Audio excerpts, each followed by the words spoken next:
Good evening, everyone, and welcome to Mashpee's Candidates Forum, presented by the Mashpee Chamber of Commerce and the Mashpee Enterprise. I'm Mary Lou Palumbo, the Executive Director of the Mashpee Chamber of Commerce and your moderator. I will introduce our panelists and candidates in a moment, but first, let's review the program, the format. Tonight's forum will consist of two parts, including an opportunity for audience participation. Part 1 will focus on the candidates for selectmen, comprised of 2 persons seeking re-election and 1 challenger. Part 2 will focus on the candidates for school committee, comprised of 2 persons seeking re-election and 2 challengers for those seats. The format will be for each of these 3 panelists asking a directed question of each candidate in sequence. The candidate to whom the question is posed will have up to 3 minutes for a response. Then, each of his opponents will follow, also with up to 3 minutes each for a rebuttal or reaction. We'll then move on to the next question, followed again by the 3-minute response and rebuttal opportunities. The timekeeper, Sue Cirillo, will hold up a sign when each respondent has 1 minute and then 30 seconds of allotted time remaining. There will be no opening statements from any candidate. However, each candidate will have 3 minutes for a summary or statement at the conclusion of the Q&A rounds prior to any audience participation. Actually, we're going to do it after the audience participation. At the conclusion of each part of the program, the moderator, that's me, will accept questions from the audience. Each question should be directed to a specific candidate who will have up to 3 minutes for a reply. Each opponent will then have up to 2 minutes for a rebuttal or comment on the question. A total of 15 minutes will be available for audience questions. And again, Sue's going to keep track of the time and the candidate replies following each part of the program. So now that we've got all of that straight, we're going to go over the rules. Each candidate is asked to focus their comments on the specific question asked. Rebuttal comments should also be pertinent to the question. Panelist questionnaires may inject a brief follow-up question for clarification at his or her discretion. The timekeeper, as we said, will provide 1 minute and 30-second warnings by holding up an appropriate card. The moderator may cut off any speaker exceeding the allotted time. No personal attacks, derogatory, or inflammatory characterizations are permitted. A civilized dialogue is expected. The audience is asked not to applaud, as the disruption will consume a candidate's time. A candidate who does not consume his allotted time cannot bank the time for future use. The opportunity is forfeited. During the audience participation segments of the program, the questionnaire will have 1 minute to pose their question and supporting opinion if you have one. The timekeeper will provide a 30-second warning, so it's important that you watch the timekeeper. No follow-up questions are allowed. Audience participants are asked to please identify themselves when they come up to the microphone and make sure that you really get close to the microphone so we can hear your questions. Okay, so right now I'd like to introduce our panelists, beginning with Jeff Spillane, news reporter for the Mashpee Enterprise. John Miller, former Mashpee Chamber board member, journalist, political observer, and owner of J. Miller Picture Framer and Gallery at Deer Crossing in Mashpee. And we also have Pat Demarest, assistant branch manager from Eastern Bank in Mashpee. So thank you for being here tonight. Our timekeeper is Sue Cirillo, president of the Mashpee Chamber of Commerce and general manager of Anchor Self-Storage. And we thank you, Sue, for doing this as well. We begin our forum this evening with the candidates for the Board of Selectmen, and they are incumbents John Kilhalen, Tom O'Hara, and challenger Andrew Gottlieb. Good luck, gentlemen, as we begin tonight's forum with a question from Jeff Spillane. Great, thank you, and good evening. The first question tonight goes to the challenger. That would me, Andrew Gottlieb.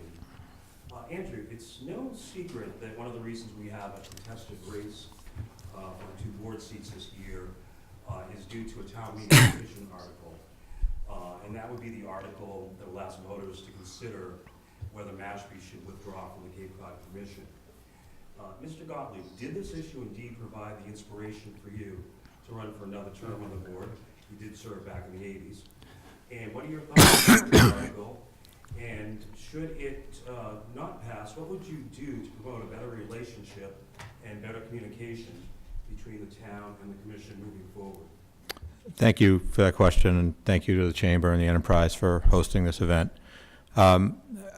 Yes, quite frankly, the petition article to withdraw from the Cape Cod Commission was one of many factors that I took into consideration in deciding to enter the race. Quite frankly, I thought it was a bad idea, poorly executed. I think that towns in general across the state and on the Cape in particular have to stop looking inward if we're going to solve the types of problems that we have, be it educational problems, water, wastewater management problems, trash management, growth and development. And I think that the ability to look on a countywide basis, to effectively work with our neighbors to come up with policies and programs that recognize the impact of activities in adjoining community on this community economically and from a land use and traffic perspective is an important function. I think the Cape Cod Commission in and of itself has merit and has the ability to help bring technical assistance, knowledge, tools, and capabilities to towns that across the Cape most towns do not have the ability to fund on their own. So I think there's a significant value to the Commission. I think that to the extent that one buys into the notion that somehow the Cape Cod Commission review standards provide some type of drag on development in any one particular town, there are mechanisms within the Cape Cod Commission Act that enable towns to adopt performance standards that allow for projects that would otherwise be reviewed by the Commission to be exempt from Commission review. And to the extent that you do think, and I don't necessarily subscribe to that notion, that Commission review provides a drag on development, the fact that you can provide a mechanism that exempts the community from their reviews while still benefiting from the technical assistance provides a marketing opportunity. And I think the town, if it's unhappy with its relationship with the Commission, a more productive way to have addressed that would have been to look at avenues that the Commission provides to enhance the outcomes that the town deems appropriate rather than to try to withdraw. Because largely that's the Commission statute does not provide for any type of access or removal of any one member town from its membership. I just think it was a premature knee-jerk reaction that was happening in a number of communities across the Cape that really wasn't well considered, well thought out, or even legally conceived. Okay. Tom, your response? I was the proponent of the withdrawal petition, a ballot petition, and Andrew's right, it was a knee-jerk reaction, and the knee-jerk reaction was in response to the assisted living facility that was being proposed and is being proposed at the corner of Old Barnstable and 151. When it's a 60-bed facility, 54 of them are for patients and 6 of them are companion beds, which would allow for a husband and wife to live in the same unit. The mitigation I felt was that there's low impact, almost no impact. It was a difficult lot to get approved. Southport is in a butter, and they're very careful about what they're looking at. They were in agreement that this is a great use of the land. My knee-jerk reaction was directly in response to a $1.8 million affordable housing mitigation fee. It was resolved by the use of an alternative measure, which would be reducing 6 of the bed units to a reduced rate based on a poverty level standard, which was come out to roughly $2,800 per unit. I mean, it's a substantial decrease from what the value was worth. And Hingham, a similar unit on the same developer, is $7,500. So that was the knee-jerk reaction. It was an absurd fee. And it was knee-jerk, no question about it, he's absolutely right. But I think it's absurd. I think the commission should have been on top of that. I think they should have been looking at something that the town wants. This is a great facility for this town. I thought that there's the jobs, 35 jobs that are being presented to the Mashpee, town of Mashpee, full-time jobs with benefits. The one thing that we need in this community, in Mashpee, on Cape in general, are jobs. We need jobs for our children. I want my children to live here. One of the most important things in my life is my family, and I think a lot of people feel the same way. To have jobs available for my children, good wages, to establish careers and live on Cape Cod. And that's what it was, and it is what it is. It's open. I'm glad that we're having a discussion about the commission. I think it's very important. Whether we remove ourselves or not, that's to be seen. And I know that it's not legal. It's not a legal challenge, because I've been told by town council that we can't withdraw by this move. But it's good to have this discussion, and let's see if we can come up with a better standard for the commission to represent us and our developments. Thank you. John? As the article is written in our town warrant, I am definitely against it. It is a request that the Board of Selectmen put on the ballot that we be removed from the Cape Cod Commission. I personally think that would be a big mistake. Along with that, I'm not saying I think the Cape Cod Commission is perfect. I think in my first interview when this came up, I said I had a love-hate affair with the commission. I do. I know all the good things they've done. I know the tremendous facilities and work they give us. By the same tokens, all of a sudden, when it comes to an entity in the town, I do not think the Cape Cod Commission gives us the say or the power, to, such as the assisted living, to say, we don't want you to do that. That can be corrected, though. If the article were to be voted by town meeting and approved as a selectman, I would vote to put on the ballot, only because the vote is decided that way. Okay, thank you. John Miller, you have a question for Mr. Cahalan. Be easy now. You always say that. Why do you always say that? You scare me once in a while. The Mashpee Wampanoag tribe has applied to have 170 acres of land, as we all know, placed into trust. And if and when this happens, it effectively will create a nation within a town. As a longtime board liaison from the Selectmen for Native American Affairs, Mr. Cahalan, what will need to be done, in your view, when this land is taken into trust regarding public safety, schools, conservation, public works, and so forth? Specifically, what are your concerns? When do you anticipate a plan to be developed? And might this in any way alter current assurances that the tribe will not open any type of gaming facility in Mashpee? Let's start at the beginning.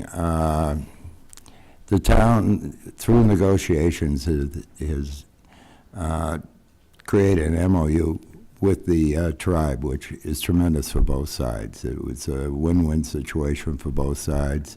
It took years of kind of almost hatred and no cooperation at all. Now we cooperate with the Indians. We have mutual things going on with the Indians. I think we're just a better town for it, because we also can use their culture and heritage in improving our town. The Indians themselves, as far as what they're doing, I feel our own agreement with them, which states there wouldn't be gambling in Mashpee. And by the way, that wasn't us demanding it. The tribe itself didn't really want it at the time either, so that wasn't as hard as it appeared. Everything else in it, I think, is a mutual benefit. I don't think we'll have a problem in the world when they do go and land in a trust. There'll be things to be worked out, but there's always already been some talk. I don't think you'll see the town change at all, except the fact that you will have a sovereign nation in the middle of it. Do you think there'd be some level of redundancy between services that the tribe provides its constituents versus As I see it now, as far as public safety and fire services and medical services, I think there'll be a mutual agreement between the town and the tribe, if for no other reasons besides.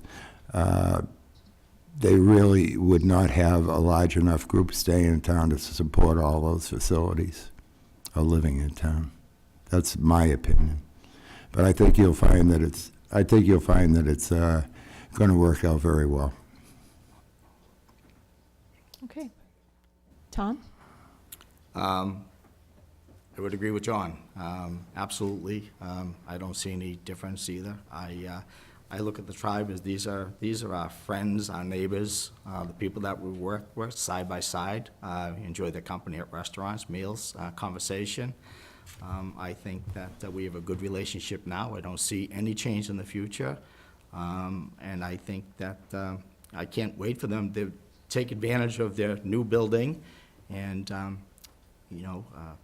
have their families and friends come and visit. And I think they're doing a wonderful job, and I'm here to support them. Thank you. Andrew? Having been on the Board of Selectmen back in the 1980s, when I think some of the feelings following the land suit were still pretty raw, I can speak to and agree very much with John about a period of time that I think anyone would look back on and say the relationship between the official Mashpeedom and the town and the tribe was poor, and really was rooted in some long-standing.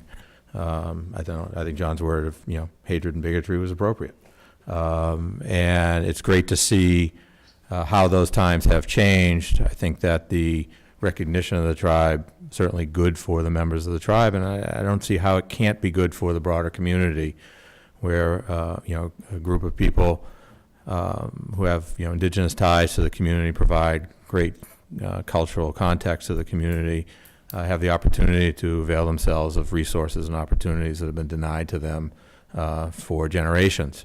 And that all works to the benefit of everybody in the town. I think that, from my perspective, not knowing specifically what their intentions are in terms of providing community services within their community, what would make sense to me is very much akin to what has happened when the Water District was created 25 or 30 years ago. To the extent that the town has resources that are available and could be provided to the tribe more cost effectively than they could be procured on their own, would make sense to me, and I would be very much open in favor of entering into expanded agreements beyond what's contemplated currently in the MOU to provide those on a contract cost cover basis to the community, to the tribal council. Obviously, it's a mutually agreed upon agreement. It has to be seen as beneficial by the parties in order to enter into one, but I think that's the way to go and to everyone's benefit. Thank you, Andrew. Pat Demarest has a question for Tom O'Hara. My question is about the EDIC, the mission to integrate private and public sector interests. And this is business of creating job opportunities. And given the nature of the benefits of having the EDIC, can you please address how the Board of Selectmen might be proactive or more proactive in moving their agenda forward? The agenda of the EDIC? EDIC, yeah. Oh. The EDIC is separate from our board. If I were to, what I would like to see happen is that in a similar situation which has just happened with the assisted living facility, I thought it was a great opportunity for the EDIC to embrace that business and support them and walk them through the process. And I think that's what the EDIC is here for, to create the jobs. And if you create an open and welcome atmosphere, maybe more business will follow. Because once again, I go back to my feeling is that having my family live by me and have careers on the Cape, gainful job employment is valuable, so that they can buy homes and be productive here. So the more business that we bring into this community with less restriction and obstacles in their way, and that's what the EDIC, I believe, is created for, to open those doors, to create a pathway of ease, to allow for these businesses to come here. maybe even to reach out for some of these businesses. You know, obviously we don't want a car manufacturer here. We have an environment, it's a sensitive environment, very important to me and all of our residents. But maybe we should be reaching out for an internet-type business, an insurance-type business, a medical facility, all of that type, low-impact facility, but with good-paying jobs. And I've been back and forth to Boston recently, and just going through the traffic, I can't imagine why anybody would want to live up there anymore. You can come down here, and it's such a clean, welcoming environment with nice, friendly people. Wouldn't it be nice to have those jobs available here for us? And I think that's the mission of the EDIC. And if I were to work with them, and it's hard to. We have a liaison to that, our board liaison, and she does a wonderful job at that. And I think they're just getting their feet on the ground. They have a parcel of land that was voted by the voters to be allowed to be sold so that they can get a bank so that they can work with. And I think that will help them once that moves forward. And I'm hopeful that that's exactly what will happen. And they will reach out and they will become more aggressive. And I truly believe that's what will be happening soon. But thank you for the question. John? Our job at the EDIC is pretty much been done already, and I think we did an excellent job. They are an autonomous board for all part at this point. Our part of it is to appoint the original board, and I think we did an outstanding job in picking the people that are in it. From here on in, I think we should be cheerleaders. I like what they're doing already. They've been working hard. Tom has mentioned the piece of land that was left over from the last attempt of an EDIC, and nothing was done with it. Now they have sold it. It will give them seed money to work with. Everything I've seen they've done so far has been to promote new business. I think that you will see them more and more active after they get this transaction done and they have their own treasury. But as I said, at this point, our job is to be a cheerleader. Thank you. Andrew? I guess I would have sort of a fundamentally different perspective on the question and the answers that you've heard, and that is that it's great to create an EDIC. I think, it was well-created, well-staffed, well-appointed. But to then sort of back away from the table and say, well, they're separate, and yet what they're supposed to do is integral to the long-term future of the town, the long-term development of the tax base, the attraction of types of jobs that Tom wants for his kids, I want for mine, and that a lot of people listening today want for their children. I think the town has a much more integrated role, and as a matter of practice, this Board of Selectmen ought to be taking a much more aggressive role. Yes, create the entities that can execute, but a lot may be demanded of the town, whether it's changes in zoning, whether it's changes in permitting processes, whether it's marketing, customer service focus, that an EDIC as a separate entity does not have control of. And therefore, there needs to be, I think, a real broad-based community discussion led by a Board of Selectmen that's engaged in what the community wants long-term, and then doing its part to facilitate the implementation that the EDIC is charged with. And lacking that, I think you've set up this entity that has great potential, has limited resources, and frankly, because it is separate from the town, a limited ability to fulfill the opportunity that the creation of such an entity provided. So I would want to see, and one of my goals would be to have a much greater level of participation in the deliberations of the EDIC, and figure out how the town can facilitate and implement the plan that they are charged with coming up with, because I don't think they can do it on their own. It's not dissimilar, frankly, to the creation of the Water District 30 years ago, which I was a part of. It got moved over. They're separate. The fact that they're separate provided opportunities, but it also created problems that have manifested and dogged the community to this day. Wastewater is going to go the same way. And so the town has, these major issues, water, wastewater, economic development, and it's ceded control and authority of all three of those functions to separate entities. And I'm not sure then what that leaves the board to do, but I think there's an opportunity to do more than just cheerlead, to actually get in and concretely look for how you can facilitate and implement the types of things that you charge the EDIC with doing. Okay, thank you, gentlemen.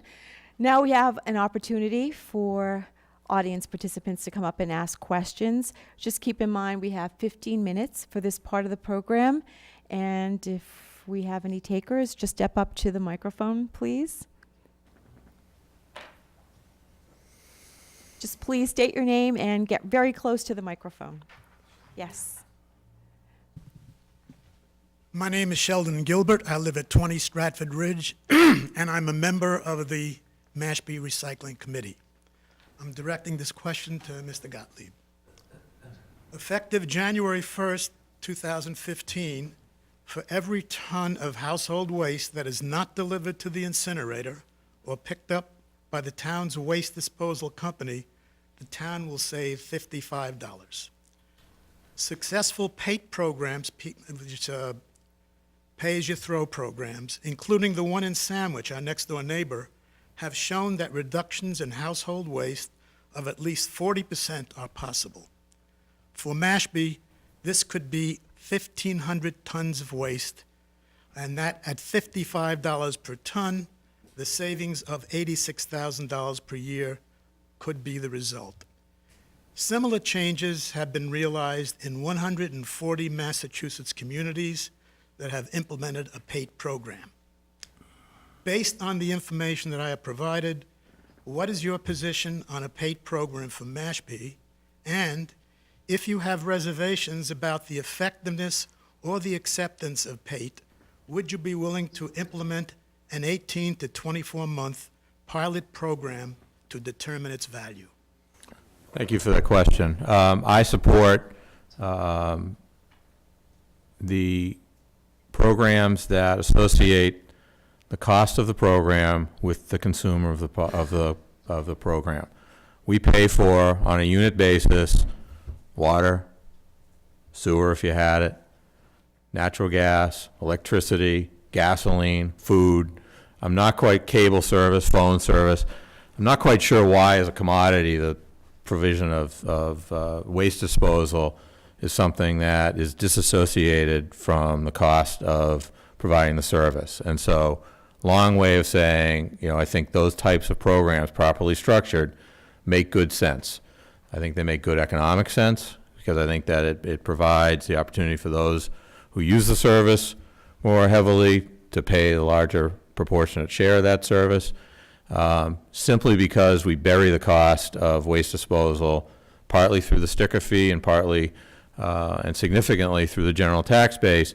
All that does is socialize the cost to people who don't use the service or provide or have already paying for private waste hauling, and so they're paying twice. So I think a program that links people's use of trash service with the cost that they incur is an appropriate one, and I would support that. Tom? This is a reoccurring question. It seems yearly, if not even more frequently. I'm not so sure that I believe all of the numbers that come out of Sandwich, because the people that I talk to there, most of them are using private haulers now. They all hire someone to take their trash away. So there's not a lot of use at the pay-it-you-throw. It's a reduced rate in the Sandwich dump. Now, the others I don't know, but I do know residents that live there, and they've all opted for a private hauler. So obviously, you would see a reduction in tonnage.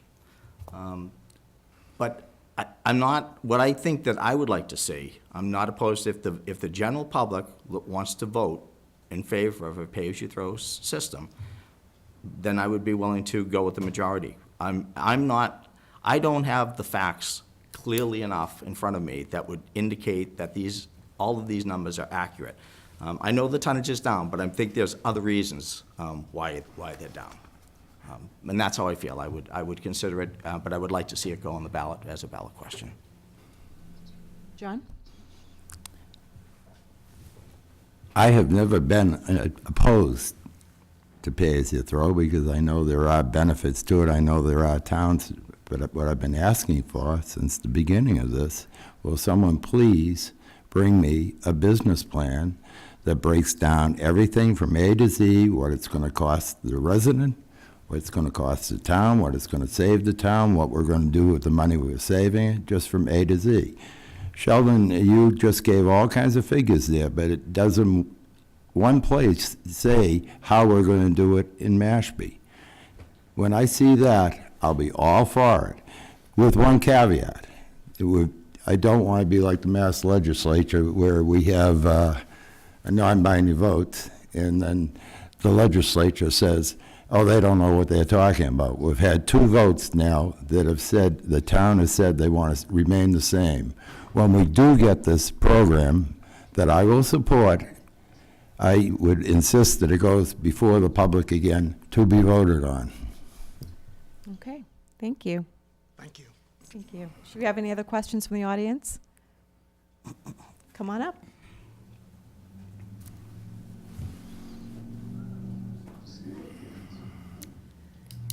Teresa Cook. My question will go first to Andy. Where do you stand on Article 15 on the town meeting warrant, which has to do with the selling of public properties at auction, would enable the treasurer tax collector to put it up? I'm opposed to Article 15 as it's currently drafted. Article 15, I think, inappropriately takes away town meeting's ability to determine the disposition of property. I find it odd, frankly, hard to reconcile when the town's own open space program, adopted officially by the town and used to bring money into this community and representations of what our intentions are, says that it's the community's desire and goal to preserve half of the 1,500 remaining, or 1,150 remaining acres of property in this town as open space, and yet we've all of a sudden somehow declared that there is no need to use community preservation funds to purchase open space that's identified in the plan as being appropriate for preservation, and we're taking away the presumption that is rebuttable and changeable by town meeting that land that's taken with tax title should go into conservation. I don't see what's wrong with taking tax title properties that you decide have a better use than conservation, are not appropriate, not contemplated in your open space plan, and going to town meeting and asking town meeting permission to change the disposition of that property. And I've heard a lot tonight and other times about, well, let's let the voters decide. We're going to let the voters decide about pay-as-you-throw. We're going to let the voters decide about what happens to the Cape Cod Commission. And we have Article 15 that takes it away from the voters. They already have their say, and for some reason we're going to take it away. And it seems incongruous with what our stated intentions are for open space preservation in this community, and it seems inconsistent with how we're dealing, or how this board's choosing to deal with everything else.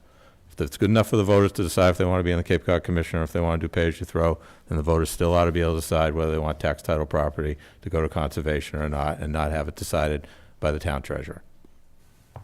Tom? On Article 15, if it were to go to the voters, I would be fine with that. It's going to town meeting, it'll be open for discussion, which is what we want. We want discussion so that the people who attend will have the input, the pros and cons. There are a number of parcels, if it's tax title property, and if I feel that if it has no benefit to conservation whatsoever, there's no reason why the town shouldn't be allowed to disperse of that land, put it back on the tax rolls, whether it's a small lot that can be taken by an abutting property owner and add to their lot size. I'm fine with that. If it's an abutting piece of property that is a property that abuts a piece of property that was taken by tax title, and it was in a conservation area, there would be conservation restrictions on the land anyway. I don't have a problem with that. So if we sold those lands and put them back on the tax rolls. But I don't have a problem with the people voting on it. I do think it's important that the town be able to move these properties forward and sell them. 42% of this town's land is in conservation. you can't build on it, 42% of it. So I don't know that we really need any more conservation land. If there's a strategic piece of land that needs to be saved to protect the environment, I'm fine with that. But I think it's time for some of these lots to be sold, because they get tied up just to hold empty lots open that have no impact on the environment or on conservation. It doesn't make any sense to me. We should be allowed to sell it and move forward. John? We've been trying to, this is a tough one, and this, again, we probably came up with the wrong article. We've been trying to find a way to sell off property that should be sold off. I'm the last one in the world that wants to sell off property that's valuable to the town, either the EDIC or passive recreation or conservation. I guess when this article came up this time, I looked at it and said, well, there's 5 selectmen, and the selectmen do have to okay it. Is the safeguard would be the fact of 5 votes. Looking at it now, I won't be hurt at all if it doesn't pass, and going individual pieces of land is probably the way to go. Thank you. Got a time check. Do we have another, can we take another question? All right. Do we have any other questions from the audience? Come on up.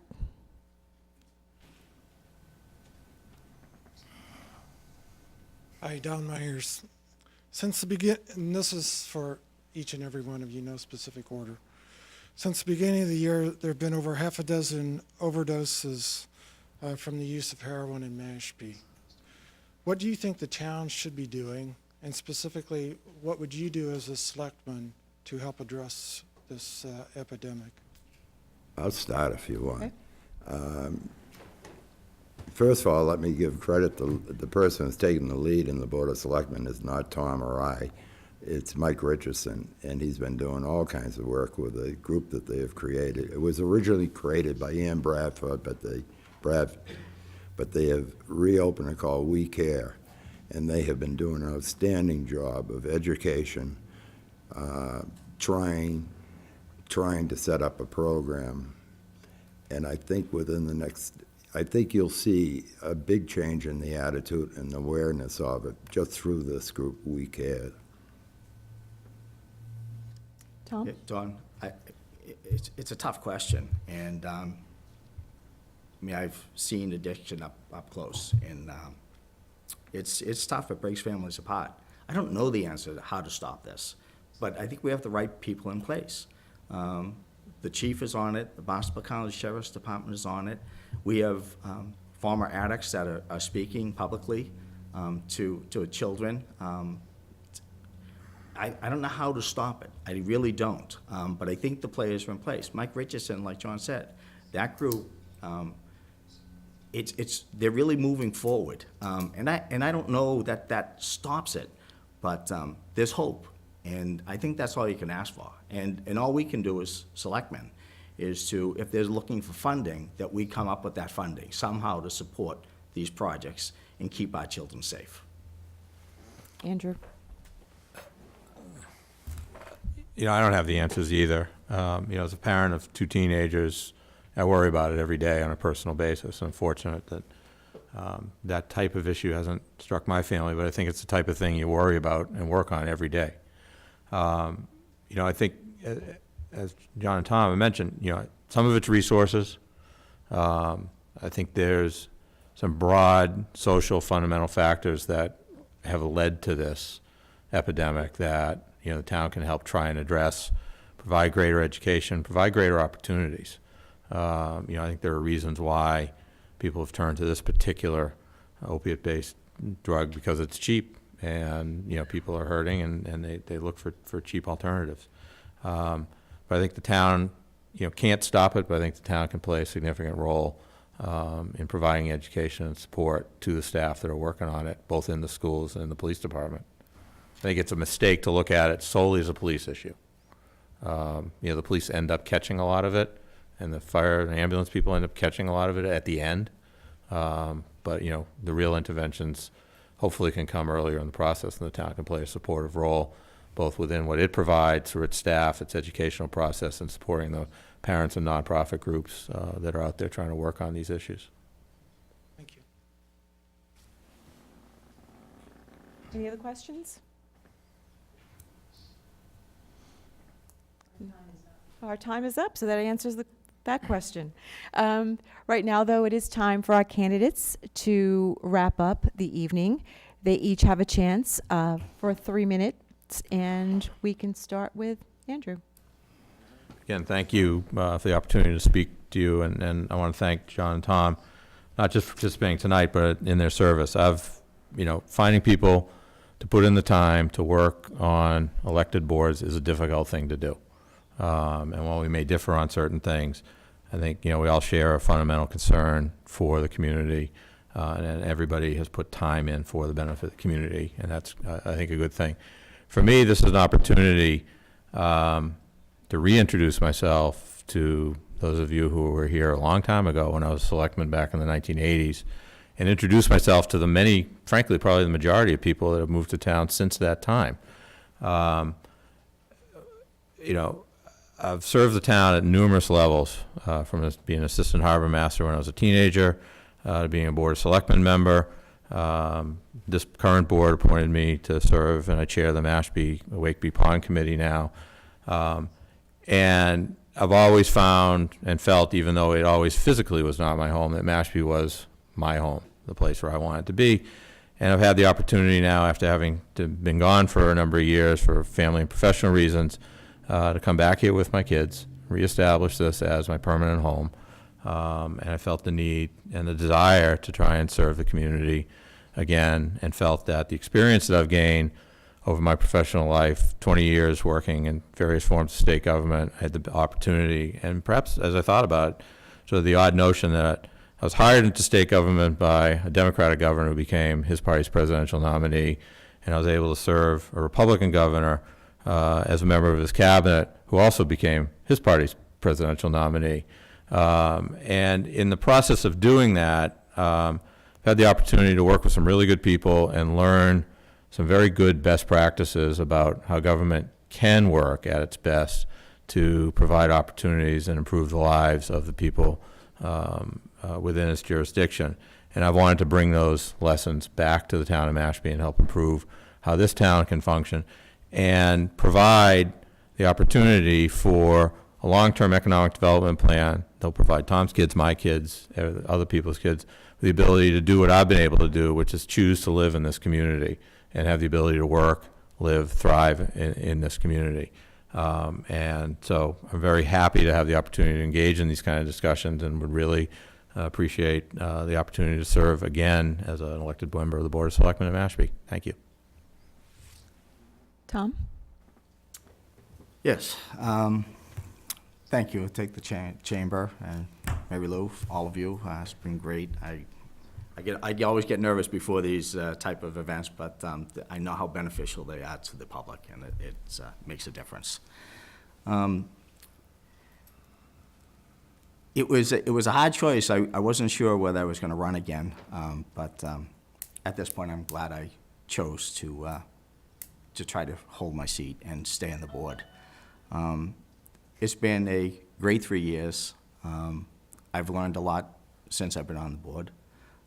What I've realized that while each of the Board of Selectmen are different, each one of us, I look to the strengths of our boards for different advice and leadership.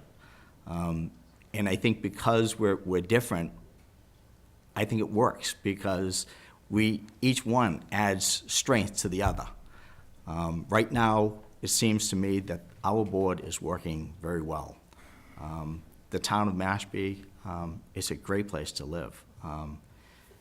Like any town, there are issues that need to be addressed, but all of those things are in the works of being dealt with, whether it be wastewater, waste management itself, solid waste management. So I really believe that the board has made the place a better place to live with the current administration, who does a wonderful job. The town is affordable. It offers great services. I've moved here, I think it's 20 years now that I'm here, and I don't think I'd want to be any other place. And I'm happy to call Mashpee my home, and that's why it's so important for me to create those jobs so that my children and their children can stay within this community. I think anybody would be proud to be a member of this community. Thank you. John? Thank you. I want to thank the Enterprise and the Chamber for their doing this debate every election. It's a great place for the people to find out just what the candidates are all about.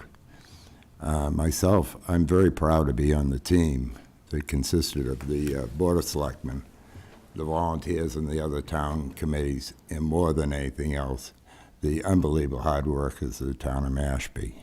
When you think it over, the last 3 years, we've gone through probably one of the toughest financial times and recessions that you could think of. The town of Mashpee never once had a major layoff, never once had a 2.5 override. The quality of services at least stayed the same. It might even be better. And to top it all off, to see his tax, we'll see no increase, or if there is one, it'll be a very slight increase.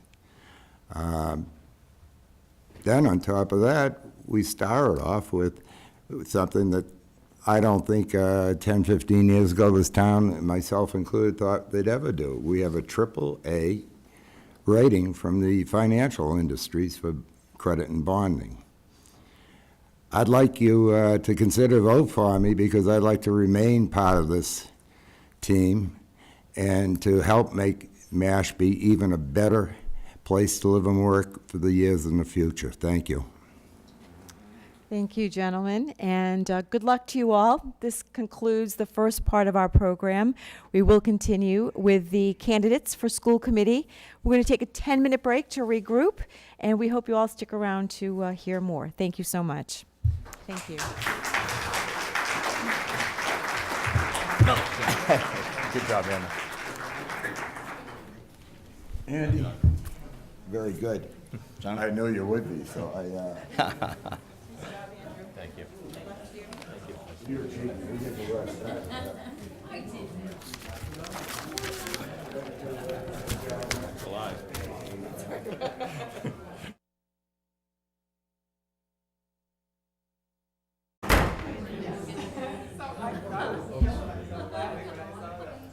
Oh, yeah, I got that one as a dog park benefit. I worked with Chris on that, what is he, Assistant Principal Selection Committee. Oh, yeah. He's a good guy. You know, Thanks, appreciate it. we have those two candidates, onto certain things, and the Coombe School, pretty good. I'll walk into meetings. Yeah. I worked with Wendy for a long time How now. much time? Elaine, of course. Okay. Done my homework. Oh, there were 50 There you candidates. go. So is that heat Applications loan for thing well Coombe School. Oh, my God. received? I've been, are they standing in line? Like hotcakes. Really? It's Make unbelievable. that public yet, by the Yep. way? The And, middle school and high school In fact, I was assistant? Oh, yeah. They didn't make that public yet. meeting with one of Yeah, the we have- I didn't contractors think so. yesterday who, What is they're it? in Bridgewater, but they're coming onto the Candidates. Yeah, I know they were selected. I don't know if they made it public yet. I didn't hear anything Well, on it. yeah, No. but we're one of the, Well, they if you're on really Cape, two there's top only a people, I couple of think. banks that actually do it, but Cape Cod Cape 5 is, Cod 5 does not do condos by their choice, apparently. and they're limited as to where they can, you know, they're just Barnstable, Dukes, and Nantucket County, whereas we're, That's you know, true, the too, whole yeah. shooting match. Everybody left. And No one wants to see school committee. Stampede! Stampede! Yeah. I don't think the Go at home microphone or was watching the even Bruins on. by now, or whatever they're Oh, doing. yeah. It is now, but I don't think it was. Yeah. That should be a good series. I think so. My brother's there tonight. all right, can everyone take a seat, please? We're getting ready to start.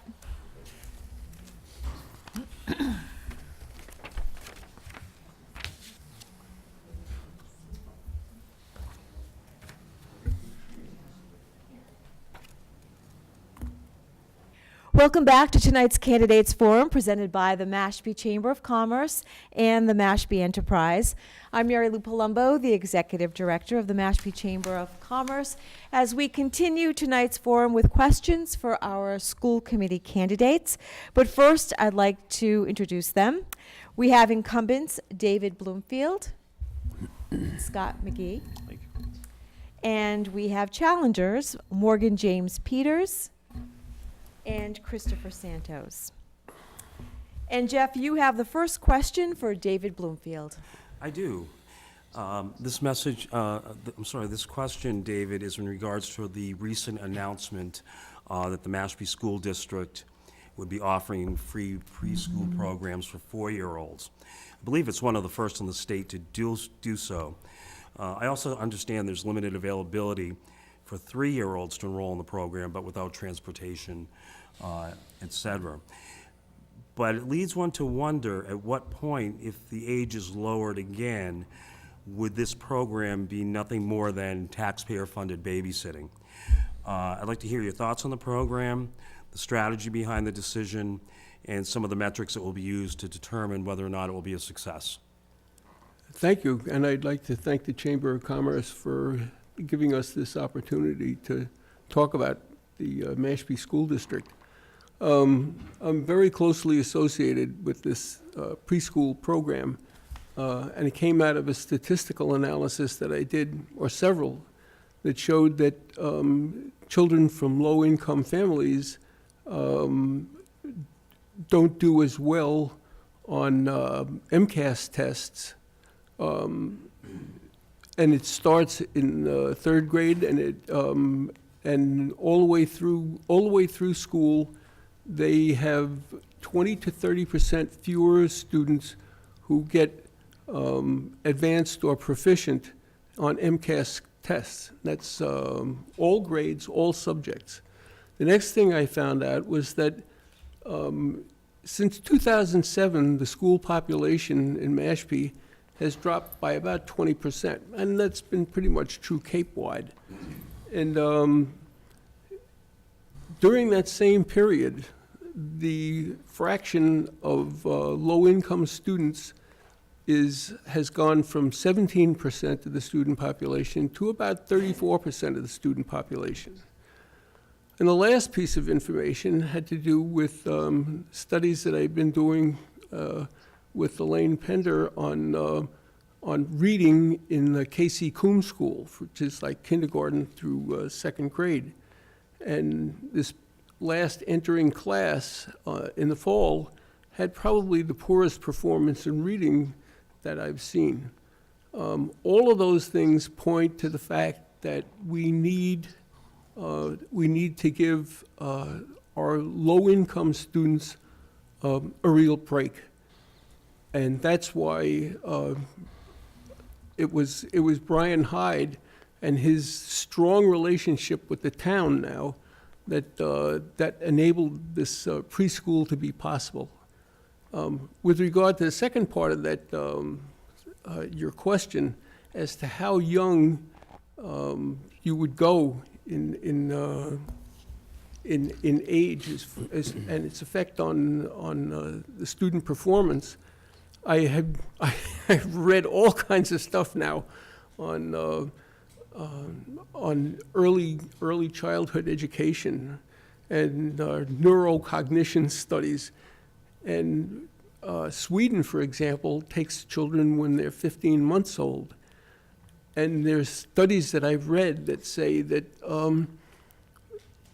students or children by the age of 2, if they come from educationally aware families, have taken that jump. They have an edge over students who aren't that fortunate. Okay, Mr. Bloomfield, you're out of time. Okay. Thank you so much. Thanks. And Scott, you have a chance to.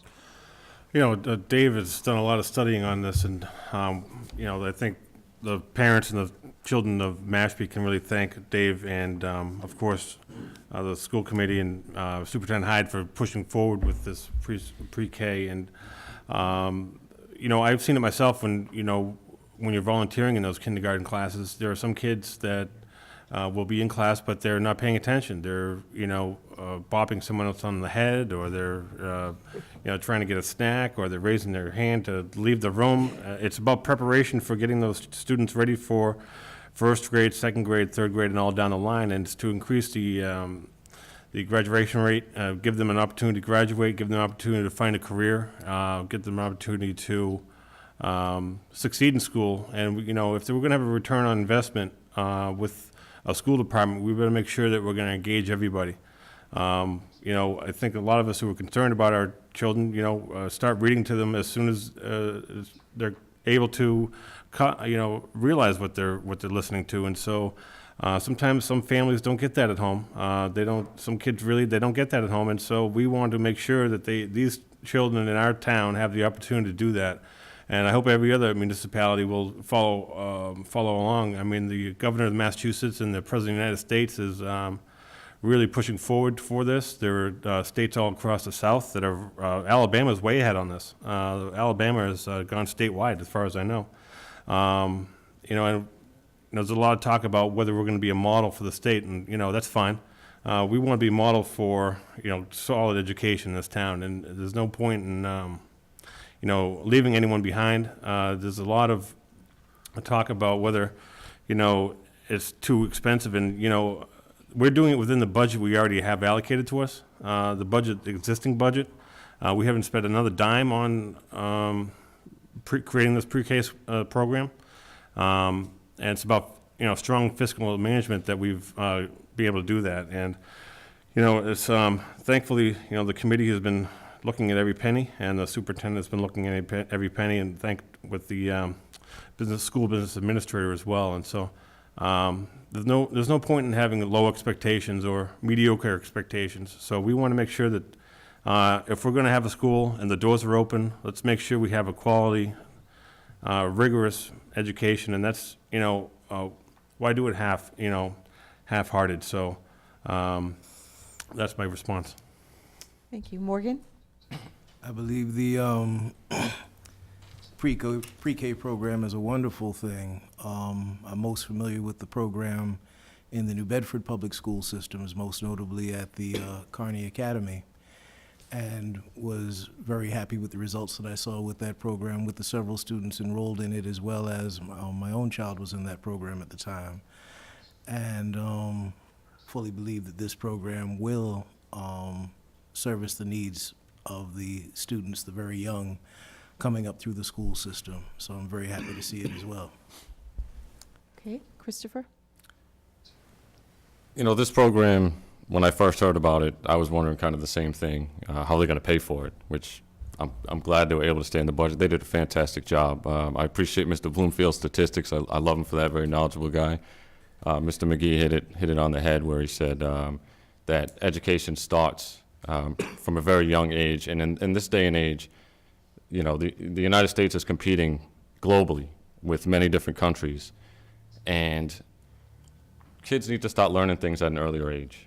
In preschool, my daughter right now is currently in this program, which is great, we're taking full advantage of it. It's going to be amazing to have full-day preschool for her. The things that she comes home telling me that she learned at preschool, learning her ABCs, counting colors, they do letter matching, all kinds of great stuff. It's an amazing program to start kids off that early, prepping them. It's not like when a lot of us were kids, some of us, even before myself, where kindergarten was really where you started. It's not like that anymore. Preschool really is almost the new kindergarten. Kindergarten's really the new first or second grade. That's just the way it's going. That's the way the world education cycle is. So I think it's a fantastic program, and I commend them on getting that done. Thank you. Okay, and John Miller has a question for Morgan Peters. Mr. Peters, the Mashpee School Committee has made some bold decisions in the past year, particularly with regard to personnel, including the in-house hiring of a new school superintendent and then shortly after an assistant superintendent, both with little or no prior experience at that level of academic management. In addition, the freshman superintendent was awarded a 3-year contract extension after only 3 months on the job. Given that the district has been labeled as underperforming by the state, do you think these decisions were prudent? And how might these actions temper your agenda or influence as a school committee member, if elected on the future, on personnel or any other important matters? Oh, my, lot of layers to that question. All right. In terms of the decisions to hire the freshman superintendent and extend the contract, I personally feel that was a little premature, but I also understand in terms of the notion of needing realistically a 5-year plan, 3-year plan, 4-year plan to actually address the needs of a school system that's underperforming. So I realize why that step might have been taken. I think a little more discussion might have been a good idea, but I also understand it seemed like a I guess a wonderful pragmatic moment to take hold of. In terms of the hiring of an assistant superintendent, I believe that was a good move because of the fact that we do have a school system that is expanding in terms of design, structure, curriculum, need, et cetera. I would even actually propose that we bring in somebody to handle development in terms of federal, state, and private grants that could provide more services for the families and students serviced by the Mashpee Public School System. If elected to school committee, those are some of the avenues that I would like to see us pursue in terms of academic enhancement, academic enrichment. When we speak of things like going back to the discussion with pre-K, for example, having a pre-K program, but what can we do with the pre-K program that could possibly enhance more in terms of the development of social skills, reading, writing, critical thinking, et cetera, all of the skills that students are going to need that are going to serve them through their K through 12 years and beyond. How are we going to make enriched and engaged citizens out of our students? And what kinds of programming can we do to expand that? So these are some of the things that I would like to see in addition to some of the choices made, and looking at the fact that we can obviously jump in and pull up our sleeves as some of these decisions were made rather quickly. It's obvious that we can do that, so would like to see more of it. Scott, your response? The superintendent that we currently have gave an outstanding interview, a public interview, and it just absolutely blew me away because he talked about not only what he had a vision for, but he talked about the challenges that the district had. You know, he talked about drug abuse. He talked about discipline. He talked about grade inflation. Who talks about grade inflation if and they're in the school system? Nobody. Nobody has the courage to say that. No one has the courage to say we have a drug problem. No one has the courage to say, we have to go down to town hall and fix the relationship with town hall. We have to earn trust with town hall. We have to earn trust with the finance committee, the taxpayers, the selectmen. And some of the other candidates talked, one of the candidates came up in front of us and said he can't wait to come down here and ride around his boat. That's not what we're looking for. We're looking for, and another candidate talked about, I've never seen a Wampanoag before. I don't want that. I want someone who has been invested in this town. Now, we got lucky that Mr. Hyde, had his license and had worked all these years to get towards having a license. And we got lucky that, he was able to apply. And if not, I think we would have been stuck with somebody that we would have still had the same rancorous relationship with the town hall, that was a one-sided issue. When I joined the committee in 2010, it was one of the reasons I joined is because of the rancorous relationship, and it was a one-sided thing. It came from one side, and at that time, it was when I joined the committee. The catchphrase was "us versus them." Well, that's not what we need to pull the rope from one direction. Everyone in the same direction, from town hall to the school department. Police department, fire department, DPW, all have to get along. And so, we did go ahead and extend them, and, in the executive session vote on the extension, I voted no, because I was concerned about, being a little bit too premature. We shouldn't, I think we had the advantage there, no one was going to, in another district was going to hire a freshman superintendent straight off the street, as he is. So I thought we had a little leverage there, and so the initial executive session vote, I voted no. But when it came to public session, I went along with the committee and I said, they have a point that was made that was fantastic. And Morgan just brought it up that, it takes 4 or 5 years to have a solid plan worked out. At first it takes a full year to figure out what's going on, and then it may take 4 years to figure out who you want in place and where you want to put them, and your goals, your objectives, and your, figuring out your budget and, what you want to be. And so there was definitely an unorthodox thing, especially with the assistant super too, but we're working hard. Thank you. David? I was originally not a supporter of Brian Hyde, and after he became superintendent, I became a strong supporter of Brian Hyde, and mainly for the reason that that Scott brought up, and that was the hostile relationship between the school and the town. And that has completely changed, and it has made all kinds of things possible that would otherwise not be possible. And as far as the assistant superintendent is concerned, we hired Brian to make decisions about people. And that was his decision, and I thought, well, we have to stand behind him and let him make the decision, and we'll see how it works out. And that's what I have to say. Okay, and Christopher? Well, initially, when the hiring of the new superintendent came up, I had my doubts. Unfortunately, I wasn't on the school committee, so I wasn't able to provide, do the interviews and really get the feedback I would have liked to from that aspect. So I can't really speak on initial hiring, whether or not I would have voted to hire Brian Hyde or not.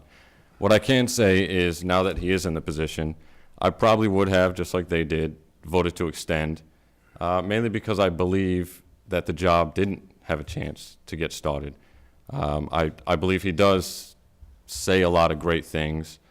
He has a lot of great ideas.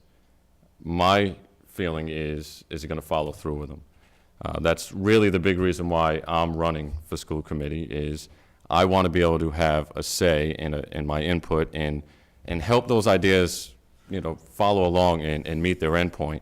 Not to say that anybody on the school committee wouldn't do the same thing, but I really want to have my input and see this through, to see that those ideas actually play out in the way that they're intended to play out, not just a bunch of lip service. We haven't had enough time with Brian as the superintendent to see that. The things that he has done so far, like we talked about the preschool program, they're working out great.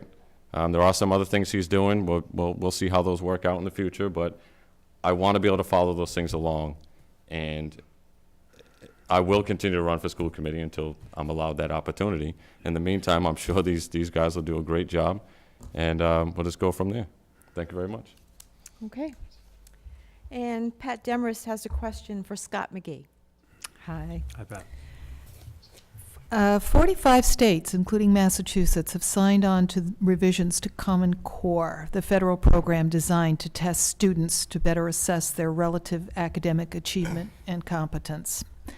In Massachusetts, the already controversial MCAS testing, coupled with concerns that Common Core changes will result in a lowering of standards, is a subject of widespread debate.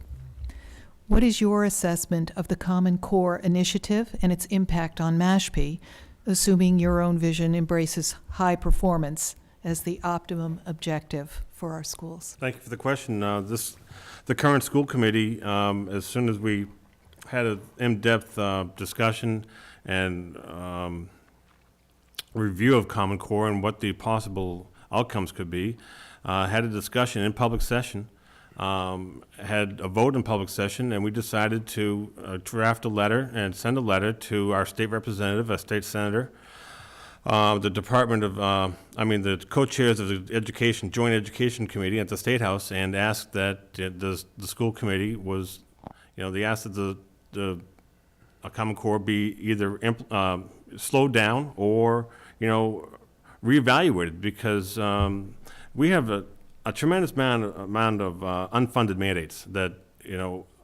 that necessarily are inflicted on us, but we don't have the funding to go ahead and implement them.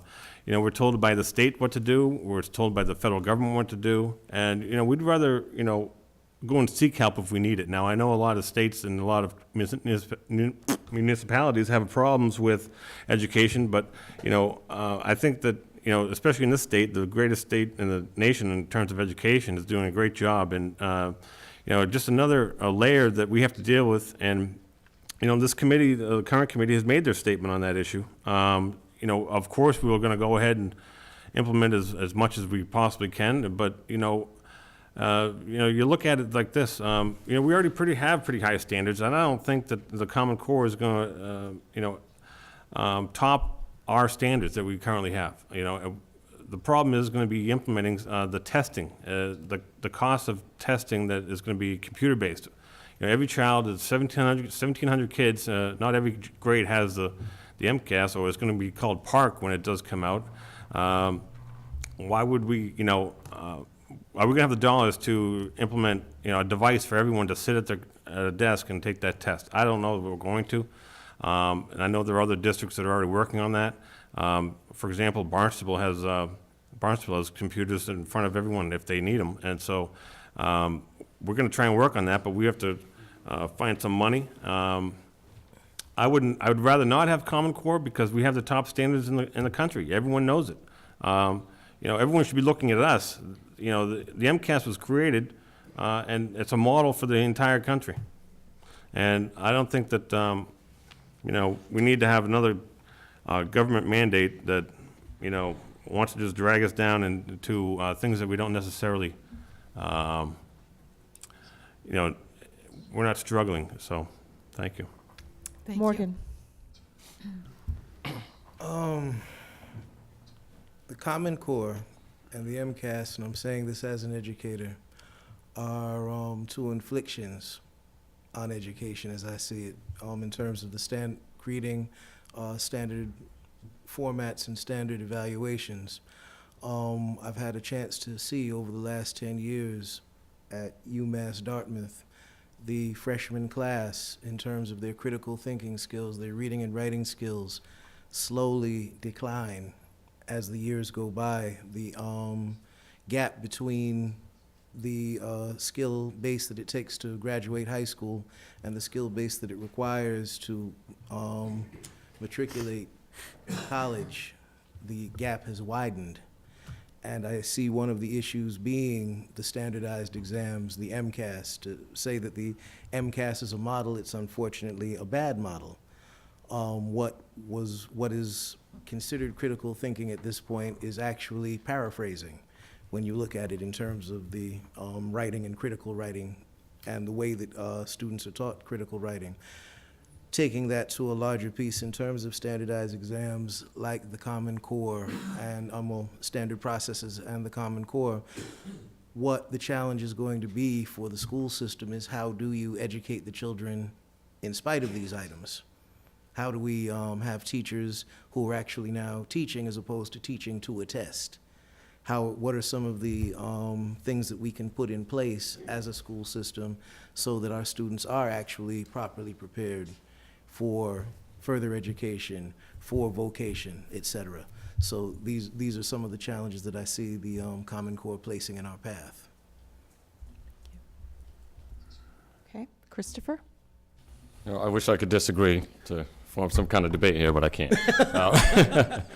I'm against Common Core myself, especially in a state like Massachusetts. Common Core was really designed to bring up the level of education in states and regions that are struggling. When you take, the idea of the federal government passing down mandates on telling states or regions and towns how to educate their students, when they really know who, we know who the students are, the state and the federal government doesn't. So when you're going to tell us how to educate them, I think that's wrong. And with those standards, like I said, they're designed to bring up the level of of the children in districts and regions across the country that might not have the education level of Massachusetts in this area. So when you're bringing that in line with what we already have, now you're dragging the kids in the education level of our school system down, trying to bring it in line with Common Core. That's the issue. The thing I will disagree with a little bit on is the rigor of Mashpee. I believe that our sports programs are fantastic. Our extracurricular activities are great. The Science and Technology Center is, beyond fantastic. But I see a problem with the rigor in the schools and what the kids are actually learning and how they're being prepped for college. And when they leave and graduate Mashpee schools, are those skills and the lessons carrying over to college? Our college is looking at it like, this kid graduated from Mashpee High. Do I want him in my school, him or her in my school? I'm not sure that, that's really the case or the way it needs to be right now, and I'd love to see that improve. How we do that, obviously, if I'm elected to school committee, I'd love to, field the ideas from teachers, administration, principals, superintendents, other committee members, and get that done. That's a really big problem I see.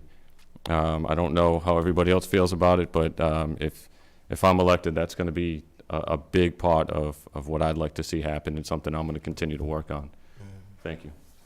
David, your thoughts?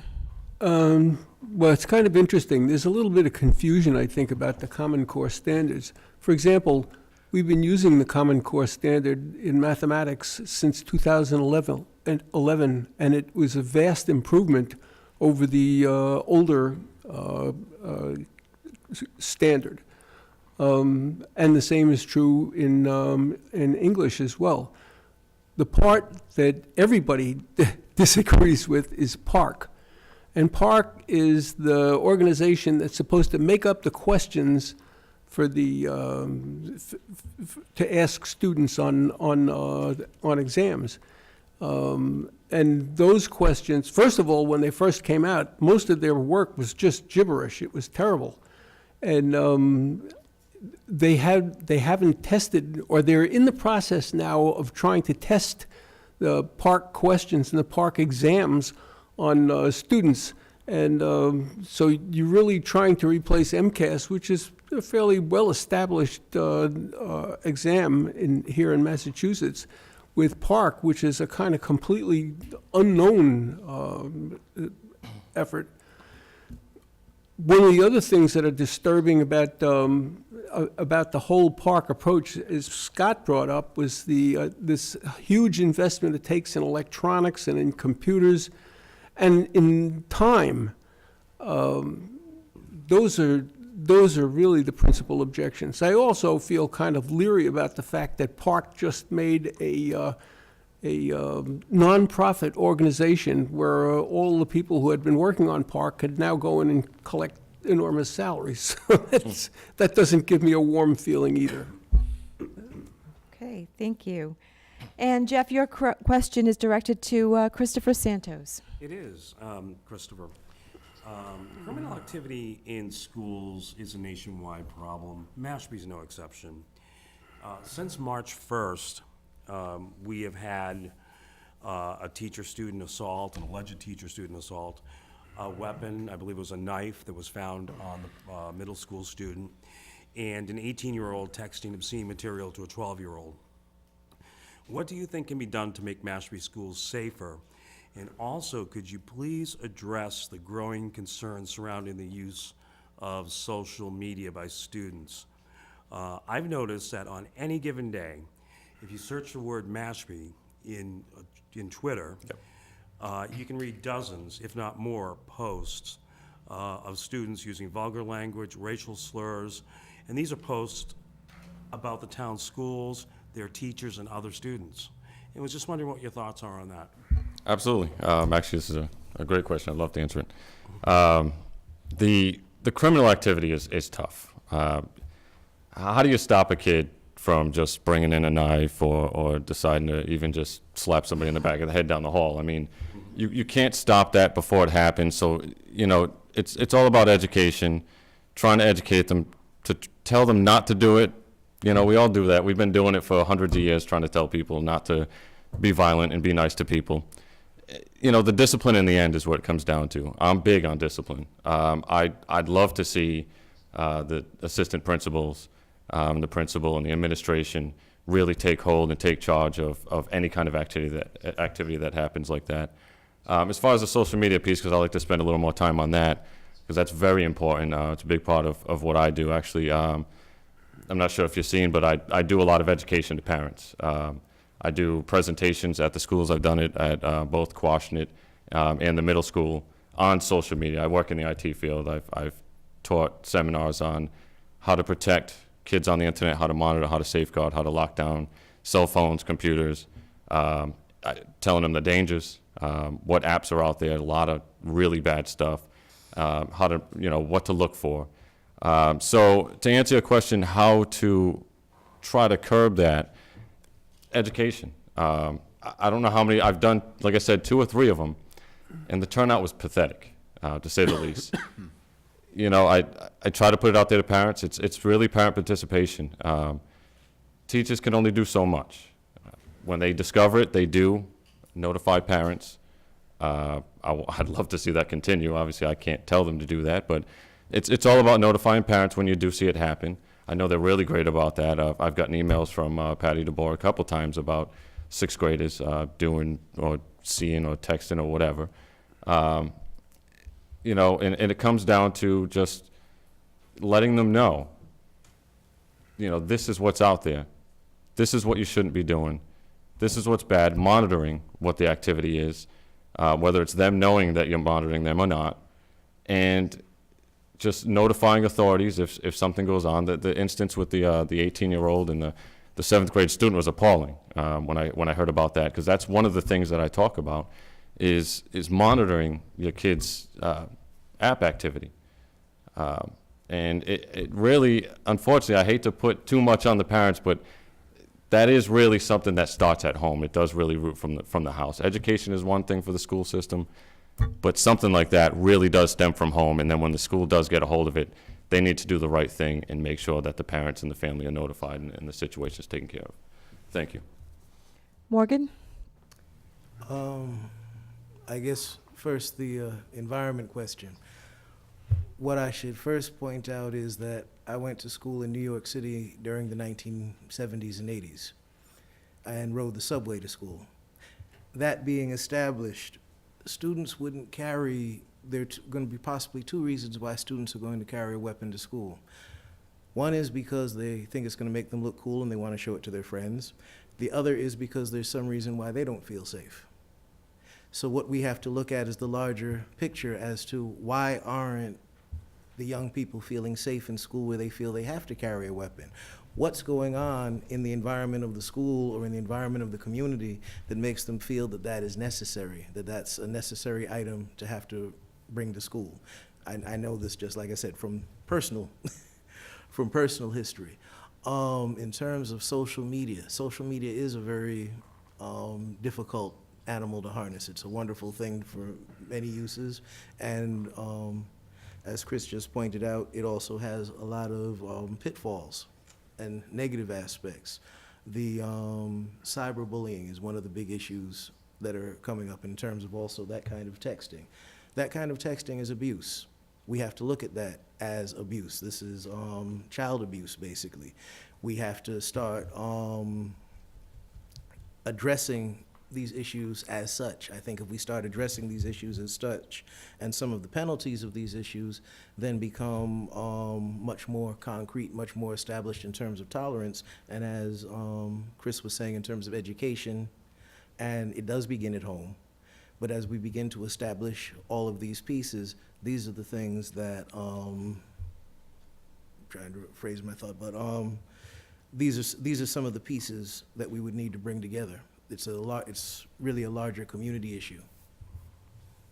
Thank you. Scott? I think everyone in this room, when they went to school, we didn't have cell phones. We didn't, we went down to the office and called home if we were sick, or we called for a ride after a long day at practice or after school or whatever. So we do have a changing society with regard to our devices. And, I can't pinpoint any particular solution besides educating people, having some kind of forums and having some kind of discussion.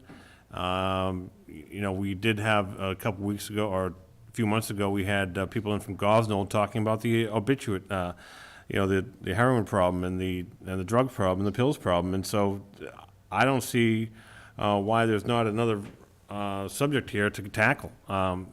Educating people, and as Mr. Santos talks about, we don't know how many people are going to show up, but at least we make the effort. And this happens nationwide, and it happens in small towns and large towns. I can't imagine going to school in a large city like Morgan talked about. When I graduated Falmouth High School in '89, I remember my freshman year was '85. I remember seeing a gun in the locker next to me. That wasn't a big deal back then, but now it's a felony, and there's dogs and there's everything else that that we have sheriff's department in the building at least once a week. I see the sheriff's department in there. We have a school resource officer that the committee worked very hard on to have in the building. It's his first year, and so he'll develop his skills and get his resources nailed down and look deeper into some of these causes. And I would love to, if it was me, maybe it's a little harsh, but I would love to see all the, cell phones confiscated at the front door. I mean, we're there for education. I don't think that'll ever happen. I don't know that many schools that do that, but there is a no cell phone policy. Pretty, it's not mandated, but it's everyone talks about to keep your cell phones down, and I'm sure that the students are still going to grab them and texting when they shouldn't be, but they should be there for one reason, and that's education. And so we need to create that environment. So that's a problem. Okay, David. Well, I think one of the things that's happened is there's been tremendous emphasis, starting from the state, on these anti-bullying law.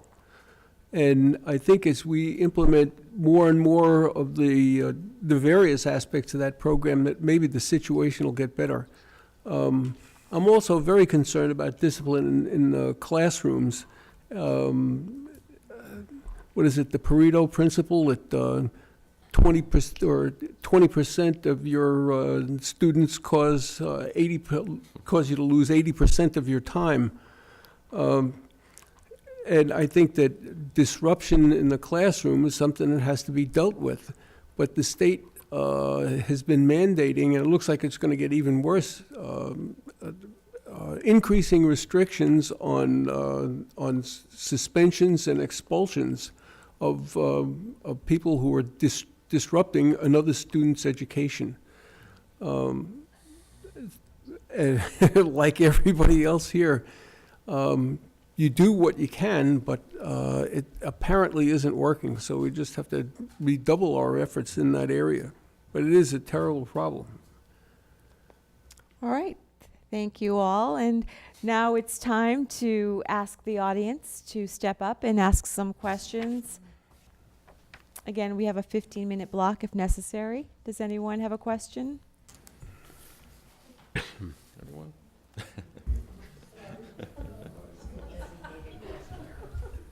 Can't let you get off that easily. I was hoping you'd stand up. Teresa Cook, my question has to do with how you would propose we deal with the non-traditional learner. Too many times we talk about the AP classes, we talk about the remedial classes. What would you propose to do to improve it for a child that isn't necessarily going to go on to college or pursue a traditional career? And I'd like to go right across from Christopher over. Okay, Christopher, Sounds you're good. on. Fantastic. Well, first, my feeling right now in Mashpee schools is that we're a little top-heavy in the AP department. I love that everybody wants their kid to be AP and strive for the best. That's great. That's fantastic. The reality is not everybody is at that level and can perform at that level. So to address your question, I think we should increase some of the class material for the average learner, is what I think you're targeting, is the average learner. And maybe, allow some programs for students that don't, which I know we have some in the works. I know Bryan High's doing a great job of trying to create more of a technical and hands-on environment for like people that want to pursue other careers other than college. That's one way, and I think that's a great idea. But I think increase the amount of material and classes that are available for the average learner, and not focus so much about trying to stuff everybody into AP. And that's what I feel is happening right now. I feel everybody's being stuffed into AP, and the reason I'm getting, the answer I'm getting, is because everybody deserves the best education possible. Well, how about just giving the best education possible, not making AP the best education possible? Make the general ed, the average learner, get the best education they possibly can, and then save AP for, you know, the kids that really need to be challenged, the ones that are getting bored. And then obviously we have, you know, the classes and the environment for kids that need extra help. So that would be my response to that question, hands down, easily. Thank you. It's been my experience that the non-traditional learners actually are the best prepared for college. The outside-the-box learners, those are the kids, as an educator, I've spent my life working with. Those are the students who might, for example, get an F in a standard algebra class, but can build a house or can build a radio. Those are the kids who might flunk English, but can create an entire subtext for a Shakespearean play. Those are, the examples could go on and on. We do need to explore more ways and resources to reach those students, and Chris is absolutely right. Instead of just putting it as, let's put more kids in the AP, let's make the AP top heavy because everybody, we need to expand the education. We need to, for example, in the high school, we need to take advantage of the fact that we have wonderful visual arts teachers, we have wonderful music teachers, we have a wonderful science program, we have a wonderful media program. We need to take advantage of that and utilize those resources that we already have to start reaching some of those students that are not being reached by the traditional 3 Rs, and perhaps use these various tools to familiarize them with the 7 arts and sciences. So, and also, the students who are the non-traditional learners who need to go on into careers, go on into vocations, that is something that we also need to examine, besides the traditional route of sending them out to the voc tech schools. How can we make them how can we make this all part of the Mashpee community and continue this as a process of enriching the community? Scott? You know, the talk that I hear is that the toughest to reach are the people, the students in the middle. We are, you know, when I went to school and other people went to school, you know, it was called, the kids that hard, difficult learners were called remedial. You know, we don't use that word anymore. You know, we are getting, apparently we are reaching those people, those students. You know, and I've talked about before, and I don't know if we could ever get it past the teachers union, which would be to, you know, add tutors if we need to. You know, have children follow, you know, not followed around, but assigned to a tutor if need be in those special cases. And with regard to AP, you know, we are, everyone in the Cape within, you know, within driving distance is in competition with Sturgis and charter school, which, you know, could draw students away from us. And the reason we have AP is, I think, one of those reasons. And say a child takes the AP and they've, you know, maybe they fail the first time and they're dejected or they want to try again. But, you know, life is difficult. And so if they fail, maybe they can go ahead and try it again and they'll improve. You know, it's not costing the town an exorbitant amount of money to offer AP. And the people in the high school that run the program, you know, speak effusive, you know, just love the program. And if you're going to have opportunity, why limit it? And so we'd rather not limit the opportunity and give every child a chance. If they feel that they can go ahead and take a shot, take a shot. I mean, we went to the moon in 1963. Let's take a shot in 2014 at being the best. And that's my outlook. You know, never go for 90%, go for 100. One of the interesting things is that Brian had mentioned when he first became the superintendent was how to reach the middle students, the students who don't stand out and the ones who aren't remedial or troublemakers, but they just, do their job. How do you really address them? And I haven't heard too much about how we're going to go about doing that yet. One of the other interesting things is that we have a lot of students taking AP courses, and we have a lot of students who don't do very well in those AP courses. They're not getting the grades that you would hope that they got. One of the programs that we do have that's very, very interesting is the School to Careers program. I have a lot of fun judging the senior projects that come out of that program. I think that's run by Carol Riley, right? And unfortunately, she's retiring this year. But those students get to work in hospitals, and they learn what jobs might be available to them right now. And I think that's a great program. Okay. Thank you. Thank you. Any other questions from the audience? Oh, come on. Don must have one. Don always has a question. Yeah, come on. All right, well, if there aren't any, we'll go right back to the candidates, and you each have a chance to give 3 minutes. So, which way did we go last time? We started with Christopher, start with David? David, you just ended, we'll start with Christopher again. All right. What can I say? This is a school committee election. I want to be involved. I have 3 children in the school system, 4 years old, 9 years old, 14 years old, so 1 in each school. They span from, my middle child being in the special ed program to my oldest being in AP classes. So I have a vast interest in what happens in the school department in this town. A lot of great things have been done, a lot of great things are on the horizon, and I want to see what happens. I want to be part of that. I want to represent Mashpee. I want to represent the parents, the students, the administration, and the changes that are going to happen. This isn't about necessarily what I believe. This is about what the community believes and what they want. That's what elected officials are here for. They're here to represent the people that voted for them, and even the people that didn't vote for them that live in the town. And I want to bring that back to Mashpee and the school committee.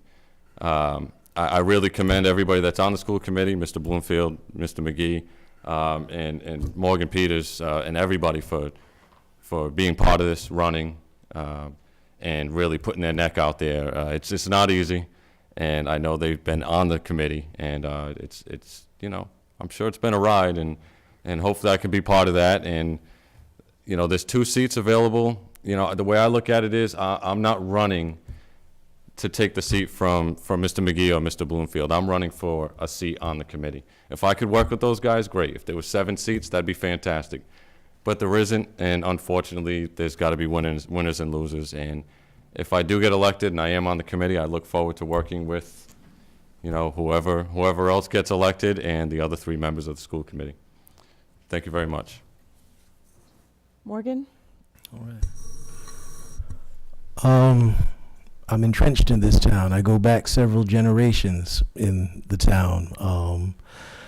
Although I didn't go to school here, I do remember when the room we're sitting in was, I guess, what would you call it, the caffeinatorium for the Samuel G. Davis School. Education is very important to me. The children of this town are very important to me. One child in particular who I've invested into the school system. I'm a parent with a very, very strong sense of mutual accountability, and therefore my expectations of the school and the school system are something that I'm willing to sustain and meet as a member of the school committee. And I do want to work very hard for the children in this community because they are the future of this town and of the community. And I'll end it there. Thank you. Scott? I'd like to thank my parents for, raising me and changing my diapers and giving me the strength, a lot of strength and a lot of determination and a lot of passion and their DNA that they've passed along to me. like I said before, I joined the school committee because I was concerned about the kids that were in the school and my kid that was going to be entering kindergarten. And I was reading the paper and I was sick and disgusted about what was going on. There was constant year after year strife and, headbanging and, warmongering, really. And so I decided to go ahead and join the committee and see if I could,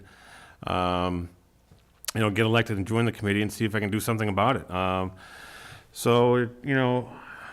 It took a long time to get to the point where we are. It took not until 2 years ago, this is my 4th year, 2 years ago, we had a couple new members that made a decision with the committee to, let the former superintendent go and find a new superintendent. And we've had a remarkable change, and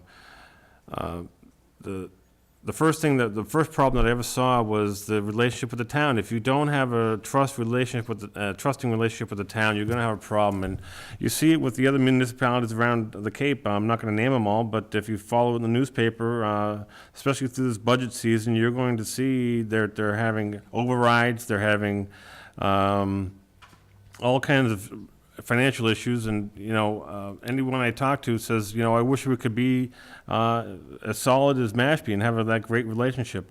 I've been calculating it, and I've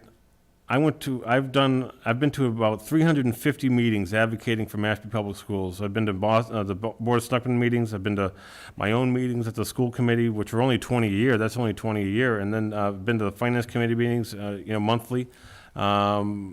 When I became chair of the committee, I decided that, I'm sick and tired of not having full and open communication. So I said, let's drag the superintendent down there and drag another school committee member down to town hall, and we'd have meetings. And we started meeting in August about our budget. We wanted to be upfront.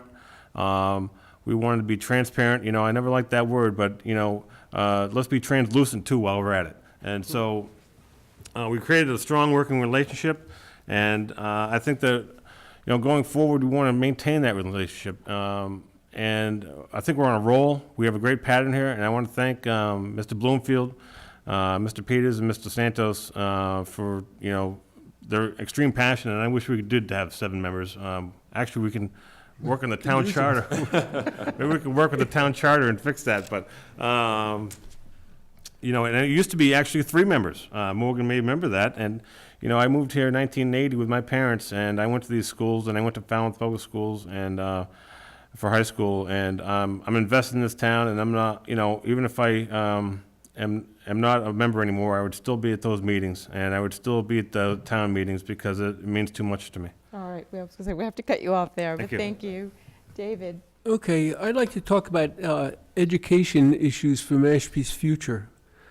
The real long-term problem, as I see it, is that Mashpee High is a comprehensive high school. And in order to maintain the rich high school curriculum, to keep our students here in Mashpee, and also to attract students in the school choice program, we need to maintain that curriculum. But what's happened with our declining enrollments is that it's resulted in a very low student-teacher ratio. Simultaneously, we have a high average class size in KC, Coombs, and Quashnet, which means that we need more teachers in the early grades. A lower average class size will eventually boost student performance in all grades. And the real challenge is that we have to do that while maintaining a reasonable school budget. And you note that 78% of the school budget is all tied up in existing salaries. And then if you look at the remainder in expenses, that's 22%, and about 2/3 of that goes into out-of-district expenses, tuition expenses, and transportation.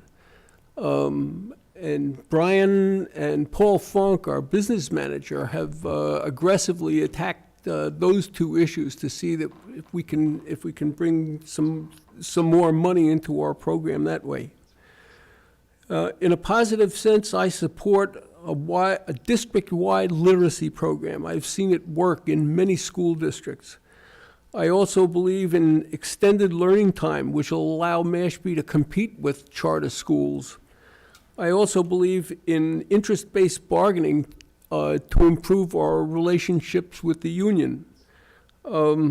We have other problems in Mashpee to deal with, and of course it was brought up in dealing with the student drug addiction, dealing with high and middle school discipline problems, and keeping kids from dropping out and improving our graduation rate. Grade inflation is problematic in the Mashpee district. Some students who have received high grades have done poorly on MCAS, SAT, and AP tests, their national and state tests. Students with strong academic records here have been turned down at selective universities. The first step I see in solving that problem is collect the data on the problem, then find the root causes which the administration can deal with. And we have to do that, all of that, without busting the budget. You might ask, with all these problems, why do I want to go for another term? Well, one reason Mr. is that... Bloomfield, you're out of time. Oh, okay. Actually, the reason I want to go to do it is because I like the front row seat at Flag Day celebrations at Casey Coombs. Well, that's a great way to conclude, and that does conclude tonight's Candidates Forum. And on behalf of the Mashpee Chamber of Commerce and the Mashpee Enterprise, we want to thank everyone for participating tonight. Special thanks also to Mashpee TV, our panelists, Jeff Splain, John Miller, Pat Demarest, our timekeeper, Sue Cirillo, who did a great job keeping us on track. Our candidates, good luck to all of you as you pursue your endeavors. Our town hall staff who helped make this happen as well. And to everyone who came out tonight and to everyone who's watching at home. And again, good luck to everyone. And don't forget to come out and vote on Election Day. It's May 17th, I believe. And don't forget, your vote counts. So thanks again and have a good night, everybody.